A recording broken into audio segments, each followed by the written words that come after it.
vamos a ver entonces esófago. eh, Vamos a hacer una sonda canalada para identificarlo. Observen, aquí está. Esto es la aorta. Esta es la aorta torácica, ¿no?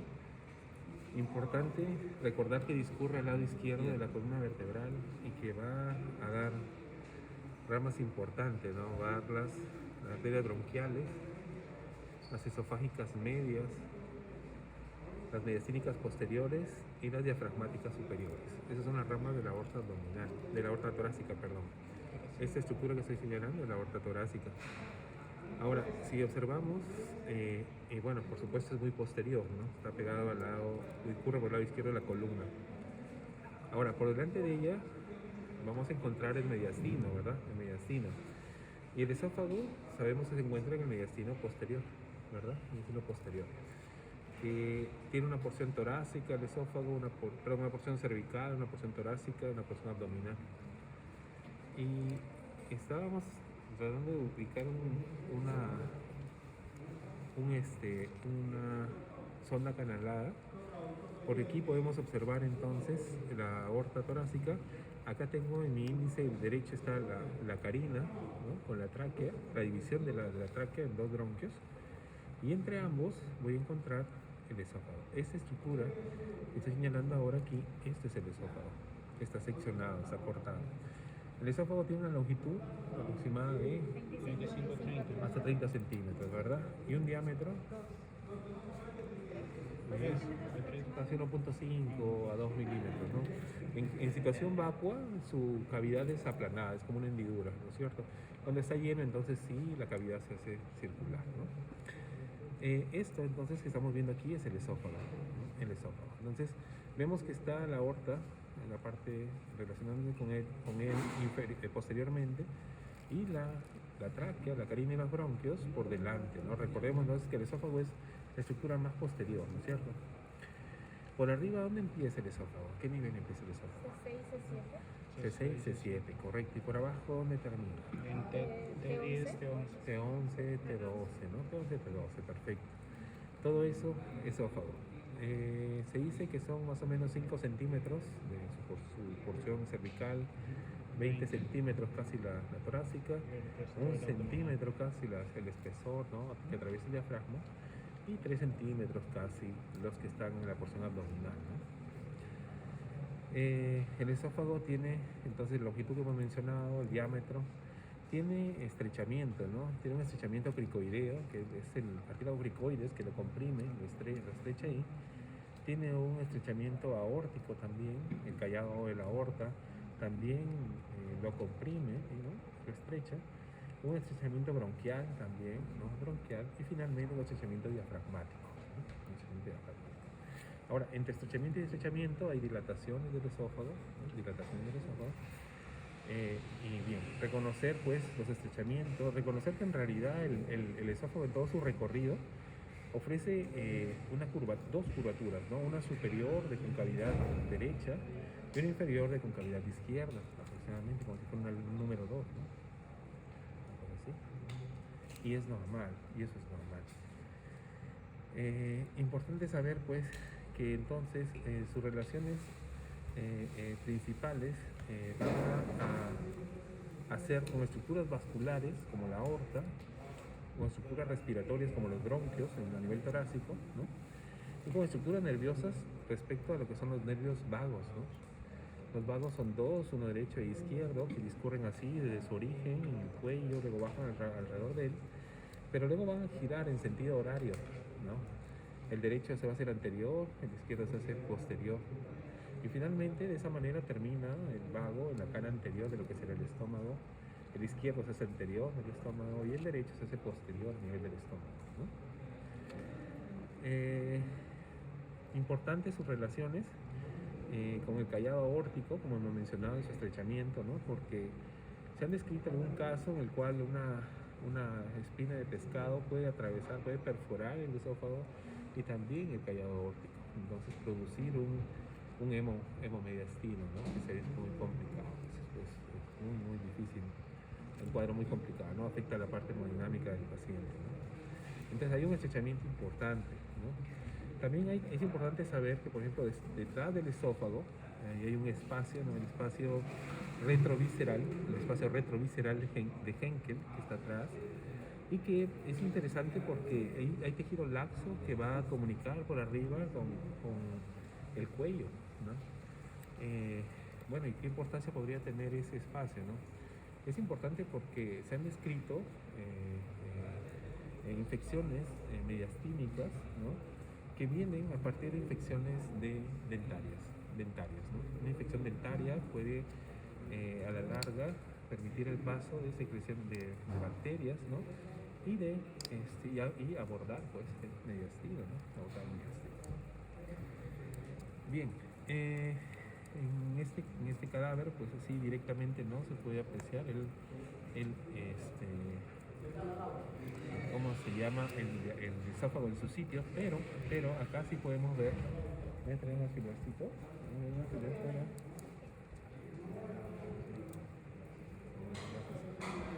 Si ustedes ven, los que están de este lado, van a ver en la parte superior, voy a señalar aquí la arteria aorta, aquí está la aorta, el callado aórtico.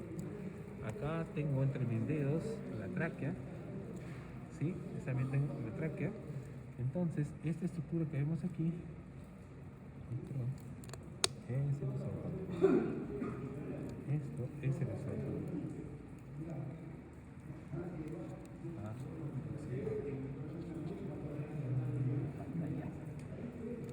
Este es el esófago, ¿sí?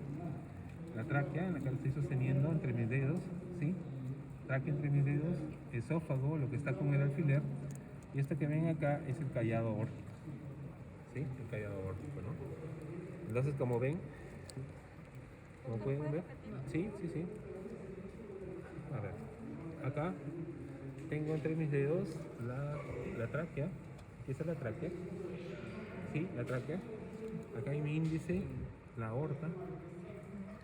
Detrás de la tráquea, el esófago. Esa estructura que está señalada por puntero es el esófago. Ese es el esófago, ¿sí? El esófago. La porción ya torácica, ¿no? Porque ya hemos superado los 5 centímetros cervicales y esta es la porción torácica. La porción torácica. Bien, esto va a continuarse y luego se debe encontrar con esta porción que es... acá. Perdón. Ahí está. Ese es el esófago. Acá tengo la tráquea. Perdón. ¿Ve? Ahí, aquí está la tráquea. Aquí tengo la tráquea. El esófago y acá la aorta. Acá atrás la aorta. Esta es la porción ascendente de la aorta y acá la porción descendente. El callado aórtico y acá empieza la aorta torácica. Entonces, inferiormente debe encontrarse aquí. Esta es la porción inferior del esófago, aún supradiafragmática, ¿no? Todavía no ha atravesado, así que esta porción del esófago, que es torácica, tiene una cobertura exterior interesante. ¿Cómo se llama? La cubierta exterior del esófago a nivel del tórax.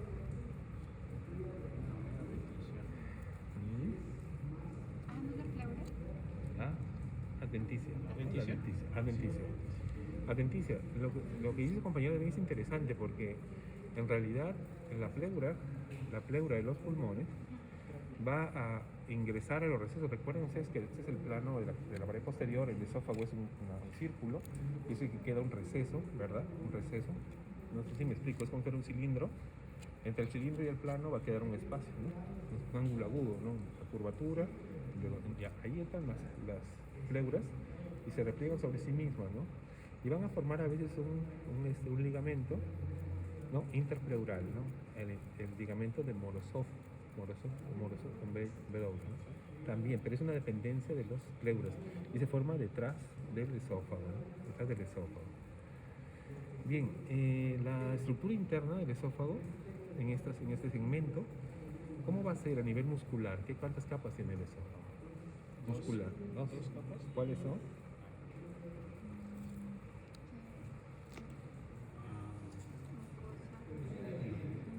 Estuve en clase con enfermería hace unos días y me dio gusto que ninguno tenía celular. Todos estaban aquí, usan celular. ¿Cuántas son? A nivel muscular, ¿cuántas capas tienen? O sea, no usaban el celular, sí tienen, no usaban. ¿Cuántas capas musculares tiene el esófago? eran Dos, ¿no? Dos. Todo el tubo digestivo tiene en realidad dos capas a nivel muscular, excepto el estómago, que lo vamos a usar más adelante.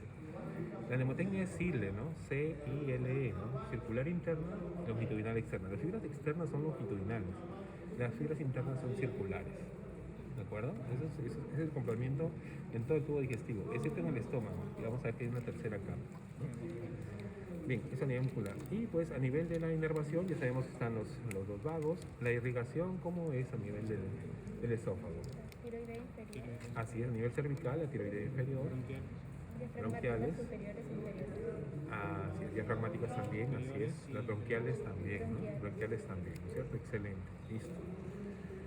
Eso más o menos en cuanto al esófago, entonces su ubicación mediastino posterior, sus relaciones, relación con el cavidad aórtico, los bronquios, nada más. ¿Cómo se llama el trastorno de movimiento la incapacidad para poder desplazar el alimento de arriba hacia abajo? Las ondas peristálticas no logran desplazar el alimento. ¿Cómo se llama? Parálisis de la musculatura, ¿no? O una hipotonía. Esa es la acalasia, no se logra desplazar el alimento y se hace un megaesófago, ¿no? Hay esófagos, hay divertículos del esófago. El esófago es un tubo, pero a ese tubo le puede salir una bolsita, un bolsillo. Y uno de esos divertículos, por ejemplo, es el divertículo a nivel faringe, en su origen, ¿no? Porque el esófago empieza en la faringe, al final de la faringe. Ese es el divertículo esófago faríngeo o de Senker, divertículo de Senker, es superior, ¿no? Y puede haber un divertículo abajo, a nivel del diafragma, ¿no?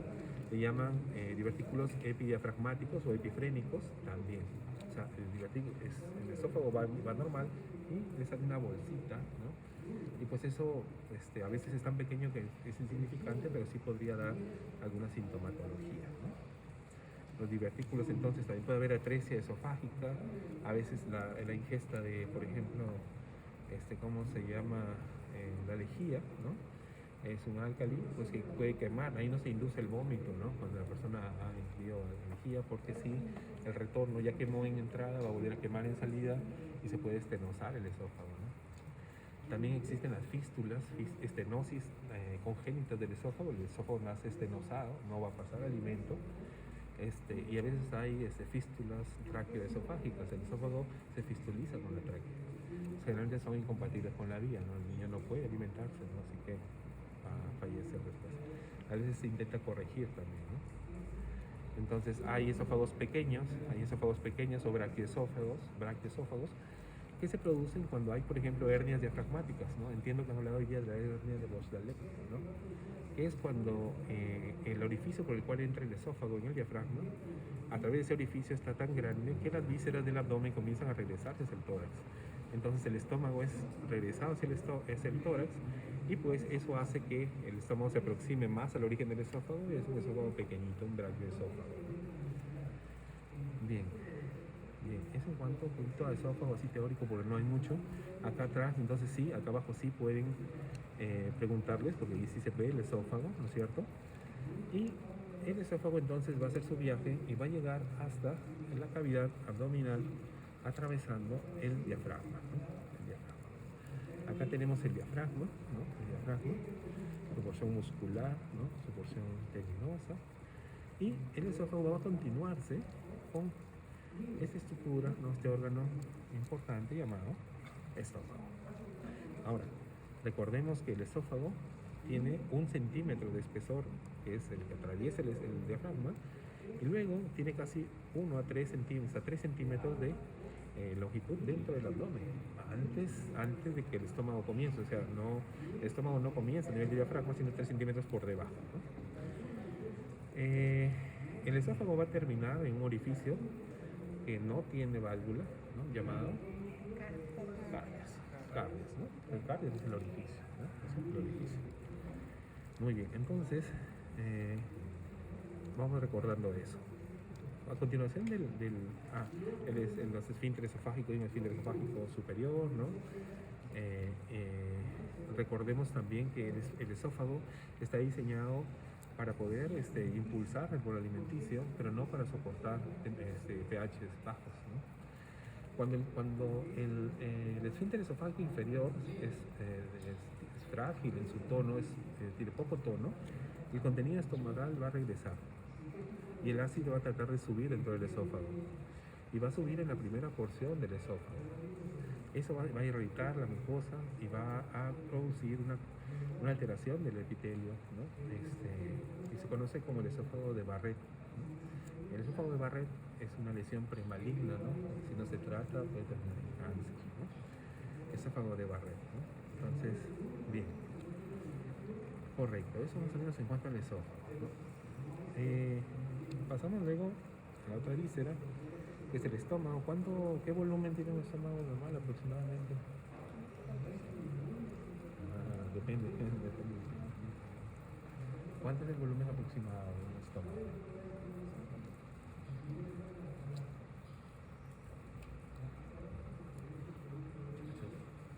No creo que no sepan. Voy a preguntar al doctor Isaac, ¿se ha tomado postes el logo Isaac? No. ¿Cuánto le cabe un estómago? ¿Cuánto le cabe tu estómago? ¿No crees que le cabe tu estómago? Vamos a hacerlo más dinámico la anatomía. Mira, un litro bici. Se está pellizcando el estómago. ¿Cuánto cabe? ¿1000? Un litro y medio, un litro y cuarto, casi 1200, 1300 mililitros, 1300 mililitros, ¿no? ¿Con qué cuadrantes del abdomen se relaciona el estómago? Epigastrio, hipocondrio izquierdo. Y por arriba, ¿hasta qué nivel de costilla llega? Por arriba hasta la Quinta costilla, excelente, quinta costilla. ¿Y por qué me interesa a mí saber que llega a la quinta costilla? Porque el estómago se va a acomodar muy bien en el diafragma, pero ese diafragma está inmediatamente por debajo del corazón, ¿no? Entonces un estómago dilatado o distendido por gas va a elevar el corazón y va a sentir incomodidad precordial, ¿no? Y muchos pacientes llegan pensando que es un infarto, en realidad el problema de fondo es estómago, ¿no? Entonces hasta casi la quinta costilla, ¿no? El estómago pues es una víscera hueca que tiene un volumen de 1300, casi 1300 mililitros, 25 centímetros de longitud, 8 de ancho, 8 de espesor, perdón, ¿no? 12 de ancho aproximadamente, que tiene dos porciones, una porción vertical, aquí está, una porción horizontal, ahí está, ¿no es cierto? Tiene un fondo, que es esto de acá, un fondo, tiene un cuerpo, que es este cilindro, luego tiene una porción horizontal, que es el píloro, esta porción gruesa, y un antro pilórico, que es ese embudo que vemos ahí. Entonces, en el examen les preguntan qué estructura señala el puntero, ustedes dirán antro pilórico. ¿Por qué? No es píloro, no, porque el píloro es la abertura y hay un esfínter. Ustedes van a tocarlo de aquí, van a darse cuenta que una cosa es el estómago y otra cosa es el píloro que está allí, se nota engrosado, ¿no? El fondo gástrico, la cúpula gástrica, se va a acomodar en el diafragma y va a subir, pues va a ascender hasta donde lo que hemos dicho. Importante tener en cuenta, jóvenes, eso, que el estómago, si bien es cierto, el cardias es inferior respecto al fondo gástrico, el fondo gástrico está en un plano más superior. Importante tener en cuenta que existe esta disposición del estómago porque hay algunos cánceres de estómago que se localizan en el fondo gástrico. ¿Cuál es la región más frecuente donde se asientan los cánceres de estómago? No es el fondo gástrico, eso estaba mencionándolo como una cuestión anecdótica. En el antro pilórico, así es, antro pilórico, zona de mayor asentamiento de los cánceres de estómago, antro pilórico. Pero hay cánceres de fondo de estómago que a veces no son identificados. Yo, bueno, con el estudio interno ha sido un caso muy interesante, un paciente que ingresó con petequias, equimosis generalizadas, trastorno de coagulación, problemas respiratorios, alteración hepática, y bueno, no se supo muy bien, evolucionó tórpidamente, falleció. Y se hizo la autopsia, ¿no? En la autopsia se encontraron un cáncer gástrico diseminado, ¿no? Pero resulta que él tenía síntomas, ingresó, uno de sus síntomas más importantes fue el hipo, y ninguno nos tomamos el tiempo de indagar por ese síntoma. Pero el hipo sí es señal de irritación del diafragma. Hipo, sospeché en estómago, un problema de estómago. Esa persona manden a hacer sus estudios. El cáncer, no necesariamente cáncer, pero de ahí ya debe haber una gastritis moderada. Y él tenía endoscopías. Entonces, ¿cómo es eso si le dio endoscopías y no lo vieron? ¿Por qué no vieron el cáncer de estómago?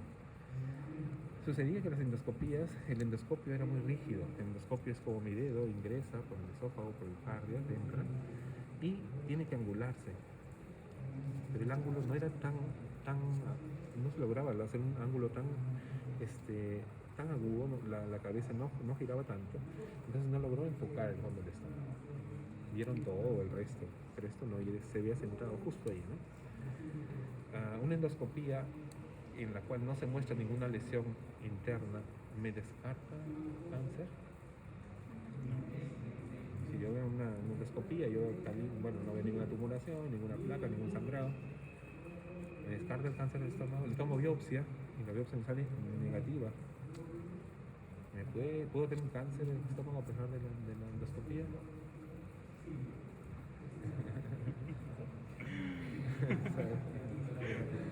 Llamen a, ¿cómo se llama? House, ¿no? Llamen a House. Ustedes son los House. Sí pueden haber cánceres excéntricos. El estómago tiene la pared. Ustedes, pues los cánceres que van en la endoscopía son los que están de la pared hacia adentro. Pero puede haber un cáncer excéntrico. Tomografía, ¿no? Tomografía de resonancia magnética. Si es que sospechan clínicamente, primero es la clínica, ustedes deben sospecharlo. Si no lo sospechan, de nada sirve pedir todos los estudios, puede pedir un montón de estudios, pero eso va a estar el hospital, el paciente, ¿no? Ustedes tienen que usar su clínica, ¿ya? Bueno, seguimos entonces. El estómago, su parte vertical, ¿no? El fondo del estómago, el cuerpo, el antro y el píloro, ¿cierto? El estómago entonces, ya topográficamente ya describimos cómo lo ubicamos, ¿no? Tiene una cara anterior, una cara posterior, un borde derecho, ¿no? Una curvatura menor, perdón, una curvatura mayor, ¿no es cierto? Las relaciones de la cara anterior van a ser con el lóbulo izquierdo del hígado, ¿no es cierto? Acá está este es el hígado, este es el lóbulo izquierdo, ¿no es cierto? Con las costillas, pero directamente con la pared del abdomen también, la pared abdominal anterior también. Y ahí se puede reconocer un espacio conocido como triángulo de Belé. Ahí vas, tibio. Triángulo de la B. W tilde en la B. El triángulo de la B es la zona en la cual la pared abdominal, la pared del estómago se pone en contacto con la pared abdominal anterior. ¿Y cómo está definido ese triángulo? A nivel del noveno cartílago costal, trazan ustedes una horizontal, y el borde del lóbulo izquierdo forma uno de los catetos y el otro es el borde costal. Ese espacio es el triángulo de la B. Es el punto donde se pone en contacto la pared abdominal anterior con la pared anterior del estómago, el triángulo de la B, ¿no? Bien, eso en cuanto a las relaciones. Ahora, también recordar que en cuanto a su constitución, iremos explorando la parte externa. La parte externa pues está rodeada por peritoneo, que entiendo que también es una clase, y bien hecho peritoneo también, ¿cierto? El peritoneo va a describir formaciones articulares muy interesantes en el estómago. Una de ellas va a ser esta que estoy señalando aquí, que estoy tocando aquí, que es el epíplon gastrocólico. Como han visto ustedes peritoneo, ya saben ustedes por lo que es la diferencia entre un meso, entre un ligamento, ¿no? Entre un epíplon. ¿Qué cosa es un meso? ¿You? ¿Es Juliana o you? Juliana. ¿Qué dice Juliana? ¿Qué es un meso? ¿Mesenterio? No, mesenterio todavía. Vamos, un meso, solo meso. Membrana que sostiene, digamos que la adhiere a la cavidad, digamos, abdominal. ¿A quién adquiere? Por ejemplo, mesocolon transverso. Correcto. Une la víscera a la pared abdominal. Ese es un meso. Y un ligamento. Un ligamento une una víscera a la pared abdominal. Bueno, porque es lo mismo. No. el meso contiene vasos sanguíneos, contiene pedículos. Los mesos contienen vasos sanguíneos e inervación. Los ligamentos no. Los epiplones, ¿qué hacen? ¿Qué es un epiplón? Órgano con órgano. Así es. ¿Y el mesenterio qué es? ¿Donde entierran a los difuntos? ¿Qué cosa es el mesenterio? ¿Qué es el mesenterio? El mesenterio. Así es. El mesenterio es una membrana que va a unir el intestino delgado a la pared abdominal posterior. Tiene forma de S itálica. Eso lo han hablado hoy día, o no, todavía es para el intestino delgado. Revisen. Ahora hay videos fantásticos, ¿verdad? Tienes que imaginártelo. Pon en el internet evolución o embriología del mesenterio. Y ustedes van a ver cómo es que desde los estados tempranos de desarrollo, cómo es que las vísceras van a girar, ¿no?, en sentido horario, y se va a acomodar el mesenterio. Entonces ustedes van a comprender mejor por qué es que se forma ese mesenterio, por qué los mesos, la disposición de los mesos. Muy bonito, revisen, ¿no?, embriología del mesenterio, van a verlo. Bueno, seguimos con el epiplón gastrocólico o epiplón mayor o delantal de los epiplones, que es este.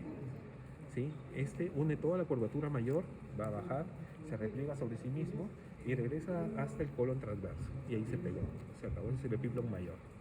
Tenemos también el epiplón menor, o también llamado epiplón gastrohepático. Yo estoy levantando acá ya el hígado, jóvenes. Esto también va a ser parte de esta unidad. Este es hígado. Y vean esta membrana que une la curvatura menor con justamente en una de los surcos del hígado. El hígado tiene una H ahí, dos surcos perpendiculares a un surco que los une. Es una H. ¿Sí? Entonces aquí va a ir el hilio hacia el hilio hepático. Se dirige que es el epiplón menor, epiplón gastrohepático, ¿no? También un epiplón que va hacia un órgano pequeñito que ya no está, que lo estudiamos con el páncreas, que era el epiplón gastroesplénico, ¿no? El gastroesplénico, ¿no? También hay ligamentos gastrofrénicos que también van a unir el estómago con el diafragma, ¿no? Importante, luego de mencionar eso, saber la constitución de sus paredes. El estómago, pues, tiene una pared externa, que ya hemos hablado, ¿no? La formación del peritoneo, luego la parte muscular. ¿Cuántas capas musculares tiene el estómago? Tres, mencionadas, son tres. ¿Qué capas son? ¿Y cuál de ellas forma la corbata suiza? ¿La cual? Corbata suiza. Corbata suiza. Sí lo habían mencionado el doctor, ¿verdad? Estoy seguro. Si no lo han mencionado, es obligación de ustedes a ¿Cuántas capas tiene el estómago? Capas musculares. Fibras longitudinales, circulares y oblicuas. Pero... ya. La más externa, longitudinales. Ojo, el eje mayor del órgano es perpendicular. Incluso dicen que ocupa casi la línea, el plano sagital, es perpendicular. Las longitudinales son así, de arriba hacia abajo, longitudinales. Esas fibras longitudinales son las más externas, van a confluir en la parte inferior de la llegada del esófago, a nivel de cardias. Esas longitudinales van adelante y atrás. Y aquí van a formar lo que se llama la corbata suiza. Las fibras longitudinales, las externas. Las medias son las circulares y las internas son las fibras en asa, que les llaman, ¿no? Fibras en asa. Correcto. Después de la constitución muscular, bueno, la parte de la mucosa es aterciopelada en su interior, es blanco mate, ¿no es cierto? Y bueno, ayuda mucho a la digestión porque tiene un recubrimiento mucoso, ¿no? Acá podemos ver parte del epiplón mayor, ¿no es cierto? Acá, vamos a ver, observemos cómo estas extensiones le unen incluso hasta el diafragma. Aquí es el diafragma, este es el diafragma. Acá están, ¿no?, los ligamentos gastrofrénicos, ¿no es cierto? Gastrofrénicos. La curvatura menor va a tener una inervación especial que está dada por ¿cuál de los vagos? ¿Izquierdo o derecho? A los que no han seguido y son despiertos todavía. Izquierda. ¿Y qué es el nervio de la tardiet? Ya que estamos hablando del vago izquierdo. El nervio de la tardiet. Una terminación tibio, ahí vacío, explorando áreas de una terminación. ¿Qué es el nervio de la tardía? El vago, cuando llega hasta la curvatura menor, emite entre 3 hasta 5 ramas terminales. La última rama es el nervio de la tardieta. Ese nervio de la tardieta es el que favorece la secreción gástrica. Antiguamente la gastritis se trataban operando y cortando el nervio de la tardieta, ¿no? Entonces, así como hay ramas terminales del vago izquierdo, también el vago derecho tiene ramas terminales, ¿eh? Correcto. ¿Cómo se irriga la curvatura menor?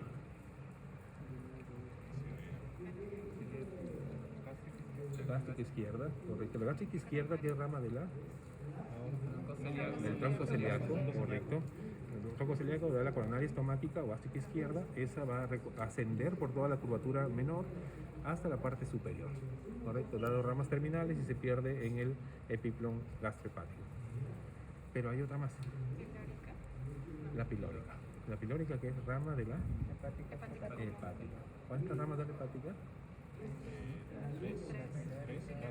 Cística, pilórica, gastroduodenal. Correcto. Esas dos arterias, la pilórica y la coronaria estomática, irrigan la curvatura menor. La curvatura mayor, ¿cómo está irrigada?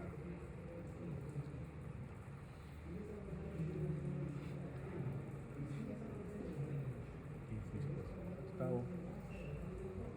Está buscando en el netter, dice. Está en clase, dice, no creo. Selene, ¿qué dices? ¿Cómo está irrigada la curvatura mayor? Jiménez. Jiménez, la palabra cortante con una navaja, ¿no? Jiménez, que muere. La curvatura mayor, ¿cómo se irriga? Así como hay dos arterias en la curvatura menor, en la mayor también hay dos arterias. La gastroepiploica, ¿no?, izquierda, y la gastroepiploica derecha. Ya, pero la gastroepiploica izquierda, ¿de dónde viene? La izquierda. Ojo, gastroepiploica izquierda, acá está la izquierda del paciente, derecha acá. La izquierda se va a encontrar con la derecha. Ya, la gastroepiploica izquierda, ¿de dónde viene? Correcto, de la esplénica, así es, la esplénica va a dar la gastroepiploica izquierda. ¿Y la derecha? No, Dios sabe, de la gastroduodenal. La gastroduodenal también da la gastroepiploica derecha. ¿Ya? Esas dos gastroepiploicas se encuentran y irrigan toda la curvatura mayor, ¿de acuerdo? Bien. Ahora, el estómago tiene una relación, las relaciones anteriores ya las hemos visto, pero también tiene relaciones posteriores. Y ahí viene el detalle, que normalmente no se pueden ver porque está pegado el estómago a las estructuras posteriores. En realidad no se puede levantar el estómago con facilidad porque está adherido, pero hay un espacio entre la cara posterior del estómago y el páncreas, ¿no?, que se llama transcavidad de los epiplones, ¿no es cierto? Ahora, esa transcavidad de los epiplones se puede llegar hasta ella a través de quién? El hiato de Winslow, así es. ¿Cuáles son los límites del hiato de Winslow? El hiato de Winslow está así como ustedes están observándolo, así. Ahora está mi dedo así, eso es el hiato de Winslow. El hiato de Winslow es la entrada, pero la entrada hacia el vestíbulo de la transcavidad de los epiplones. Como toda casa, cuando ustedes llegan hay un espacio pequeño, ustedes dejan sus cosas, es el vestíbulo y luego pasan a la sala, ¿verdad? Ya. El hiato de Winslow les permite ingresar al vestíbulo de la transcavidad de los epiplones, porque después hay un pequeño orificio que comunica con la transcavidad de los epiplones, que es el foramen omental, ¿no? Foramen omental. Ya, y los límites del hiato de Winslow, ¿cuáles son? A ver, recuerden, no estaba en clase, despierto, pero no estaba en clase. Límites del hiato de Winslow. Estamos en la última unidad, muchachos, vamos, demuestren, estamos acabando todos. Ya no vio los megas, se le acaban los megas, se le caen los ojos mirando los megas, mira para otro lado. A ver, más o menos, corríjame si me equivoco, el hiato de Winslow tiene por delante el epiplón menor o gastrohepático, ¿ya? Entonces ahí está, ahí, evidente, ¿no? El límite anterior. El límite posterior es la vena cava, ¿no? El límite inferior va a ser el duodeno y el límite superior es el lóbulo de Spiegel. El lóbulo de Spiegel. El lóbulo de Spiegel. El hígado, vamos a ver ya cuando de repente ya, vamos a verlo, está dividido, hay un lóbulo anterior y un lóbulo posterior cuadrado, ¿no? El lóbulo caudado, perdón. El lóbulo cuadrado, el lóbulo de Spiegel es anterior. ¿Ya? Entonces esos son los límites. Epiplon menor, vena cava, duodeno por abajo y por arriba el lóbulo de Spiegel, ¿no? Y luego ya entramos hacia el vestíbulo y luego al foramen omental y luego entramos ya a la transcavial de los epiplones, ¿no? A la transcavial de los epiplones, ¿no? Muy bien, entonces, interesante, vamos haciendo un breve reconocimiento. ¿Eso qué estructura es, Elena? Epiplón vaso hepático. Epiplón contiene el pedículo hepático, ¿eh? Dice que ahí hay arterias, ¿sí? ¿No? No, si les preguntan ahí. Como ¿qué estructura señala el puntero? Fondo del estómago, ¿cierto? Fondo del estómago, ¿no es cierto? ¿No es cierto? El pilón. Quiero que toquen aquí antes de continuar. A ver, toquen, si no están cerca. Toca primero acá, para que veas el espesor del estómago. ¿De acuerdo? Ese es el espesor del estómago. Ahora toca aquí. Ese es el pilón. ¿Ya? Igual, acá, ¿quiénes quieren tocar? Ese es el espesor del estómago. Palpen, ese es el espesor del estómago. Tóquenlo. Así, presionen con una pinza, tóquenlo. Y luego van a tocar acá el pilón. O sea, el pilón es un esfínter. No pasa. ¿Te das cuenta? Ese es el pilón. ¿Sí? Ese es el espesor del estómago normal y acá está más grueso. Ese es el pilón, ¿no? Hay una enfermedad de los niños, la estenosis pilórica. El niño nace, lacta, poco, comienza a vomitar en la primera semana, no gana peso y todo eso, y la estenosis de píloro, hay que operar, ¿no? Recuerden con la endoscopía siempre el antro pilórico y el píloro, ¿no es cierto? No sé si está, hay una pieza que está abierta el píloro. Hay que tratar de ubicar, hay un estómago que está abierto, si no lo abrimos de aquí. A ver, este de acá es, vamos a ver, diafragma. Miren el diafragma, qué bonito el diafragma. Y vamos a ver, este es el hígado.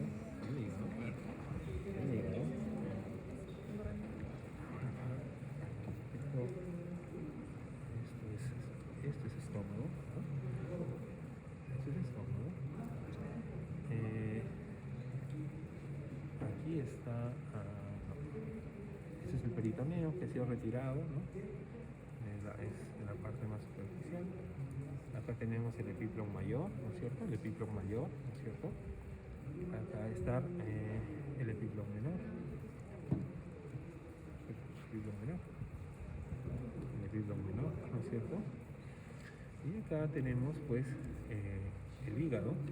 Recuerden que el epiplón menor va a dirigirse hacia el ilio hepático. Acá tenemos el ligamento redondo, ¿sí? Acá está la vesícula biliar. Estos son dos surcos, uno para la vesícula biliar, uno para el ligamento redondo. Hay un surco horizontal, que ahí forma la H, hacia ahí se dirige el epiplón menor. Acá está el lóbulo izquierdo del estómago, lóbulo derecho, lóbulo cuadrado, y atrás está el lóbulo de Spiegel, ¿no? Aquí podemos ver, por ejemplo, ¿no? Este es el conducto cístico, el santo cístico, este es el hepático común, y este es el colédoco, ¿no? Dirigiéndose al duodeno, ¿no? Al duodeno. En cuanto a lo que es estómago, bueno, no está abierto acá, no, acá está abierto. Este es el interior del estómago. El interior del estómago. Vamos a revertirlo. Este es el interior del estómago.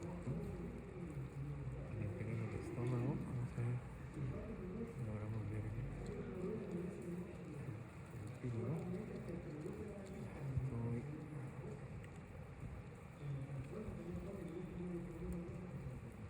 El antropilórico.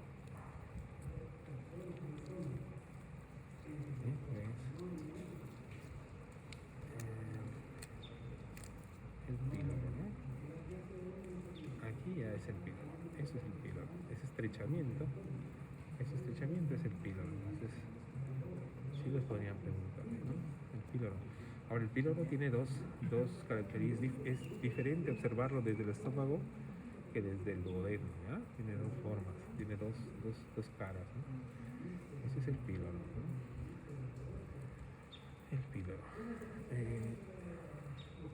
Perdón un momentito.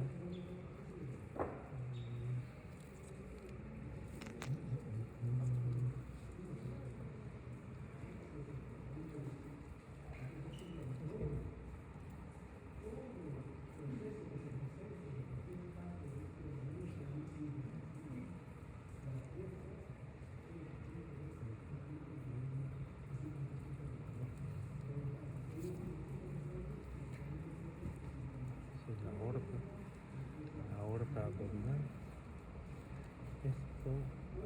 Esto es la cava, esa es la cava, esa es la aorta, esa es la cava inferior, esa es la aorta, ¿no?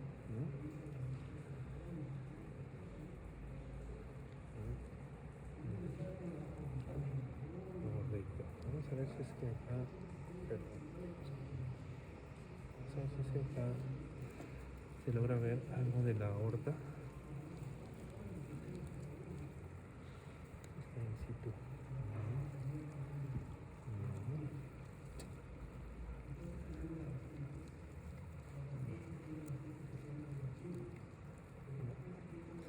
No, solamente lo que vimos la vez pasada, la ilaca primitiva derecha y la primitiva izquierda, no más. Esa es la cava, ¿eh? Esta es la cava, esta es la vena cava, ¿sí? Y la orden está acá, por eso es derecha y acá izquierda, ¿sí? Parte derecha. Sí, así es, la cava escurre por el lado derecho, la izquierda por el lado izquierdo, ¿no? Y de ahí sacan ustedes, pues, qué arteria renal es más larga, cuál es más corta, qué vena renal es más larga, qué vena renal es más corta, ¿no? ¿Qué vena renal sería la más larga? La vena renal, así es. Y la derecha la más corta. Y en arterias sucede lo contrario. Muy bien. ¿Preguntas, chicos? No. Doctor, ¿en el estómago se podría ubicar el haz de His? En el estómago, el haz de His. Haz de His en el estómago. ¿Van a recordar? ¿Es una estructura nerviosa? El ángulo el del ángulo cardio. de His. Ajá. Claro. El ángulo del cardio. Ángulo de His. El ángulo de His. Exacto. Este de aquí. No, está entre el cardias y el fundus. Así Forman es, este embolico este de cuando ahí. lleva la elevación. Ese de ahí. Ah, sí, ahí está la forma. Sí, Ahí. ahí está la... Este de acá, si les preguntan, por ejemplo, ponen ahí, ¿qué estructura señala el puntero? ¿Qué dirían? Esófago. Un poco. Esófago. Esófago, ajá. Ese es esófago. Ah, El esófago porción tiene 3 final centímetros después del diafragma, tiene 3 centímetros. Correcto. Cobertura mayor, cobertura menor. En alguna pieza todavía no estará. Doctor, ¿y el cardio lo podría señalar? Claro, el cardias viene siendo el orificio de abertura. ¿Sí? El orificio, entonces tendríamos que verlo por dentro. En este otro, vamos a lo vertimos y el punto de entrada, ese es el cardias. El cardias es el orificio, ¿no? El esófago tiene un esfínter esofágico inferior, ¿no es cierto?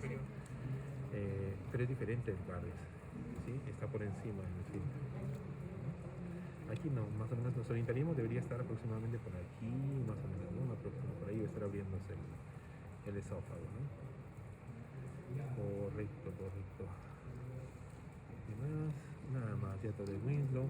El orificio burso-mental, así es un nombre completo. Orificio burso-mental tiene sus límites también.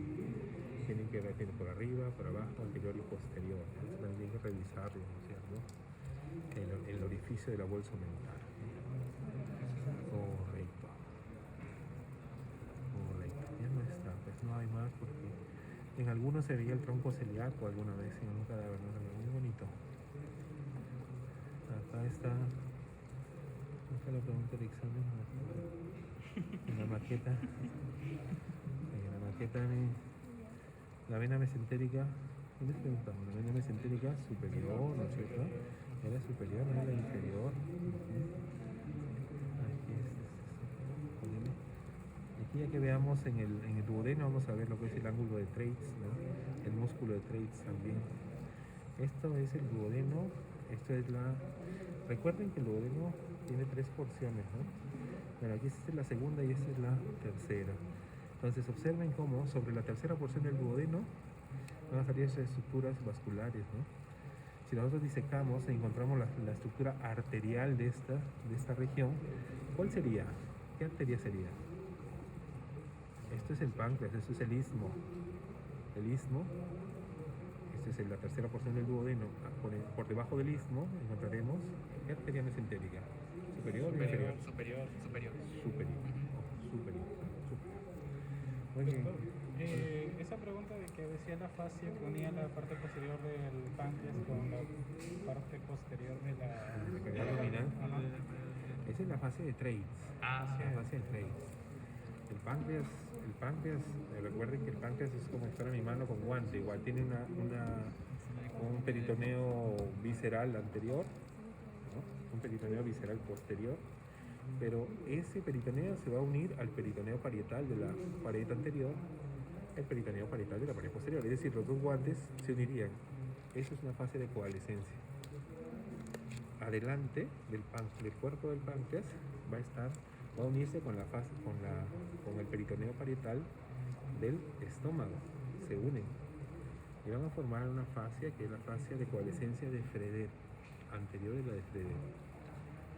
Atrás, cuando se une la pared posterior con el páncreas, esa es la fase de Treitz. El colon descendente, cuando se une también con la parte anterior, forma la fase de Tolt, T-O-L-D-T, Tolt. Bien, hola. Entonces, ¿cuál sería la diferencia entre un meso y una fascia? ¿Por qué tienen parecidos? Claro. En realidad la fascia son láminas que se unen una con otra. Pueden unir dos órganos, dos láminas y que pueden ser separadas. Son susceptibles de ser separadas, o sea, tienen un espacio, ¿no? Por ejemplo, la fascia de Treitz puede ser separada. Cuando tú quieres separar, por ejemplo, el duodeno con la cabeza del páncreas, incides el borde del duodeno y separas el duodeno con la cabeza del páncreas, porque has incidido la fascia. En cambio, el meso va a unir un órgano con la pared como una estructura independiente, no se puede separar, pero si no se contiene vasos. Pero las fases son más planas, y son espacios susceptibles de ser separados. Muy bien, revisen para poderlo evaluar.